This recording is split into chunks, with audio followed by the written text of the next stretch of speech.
Welcome back સમાચારોમાં આગળ વધીએ અંકલેશ્વરથી મહત્વપૂર્ણ સમાચાર પ્રચાર દરમિયાન ભાજપા અને કોંગ્રેસના કાર્યકરો આમને સામને આવી ગયા હતા। આપણે જણાવી દઈએ કે બંને પક્ષોના કાર્યકરોએ અહીં ભારે સૂત્રોચ્ચાર કર્યા હતા।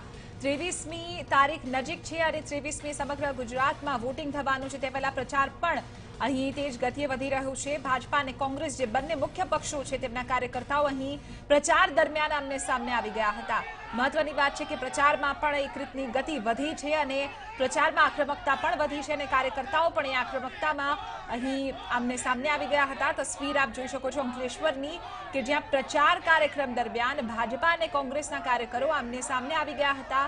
કેટલીક બોલાચાલી પણ તેમની વચ્ચે થઈ હતી। ભારે સૂત્રોચ્ચાર અહીં એકબીજાની વિરુદ્ધમાં કરવામાં આવ્યા હતા।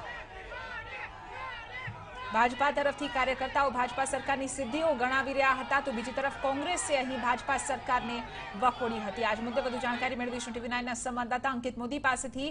અંકિત, 23 એપ્રિલ જેમ જેમ નજીક આવી રહી છે તેમ તેમ પ્રચારમાં પણ એક રીતે આક્રમકતા જોવા મળી રહી છે અને માત્ર નેતાઓ પરંતુ કાર્યકર્તાઓમાં પણ આક્રમકતા।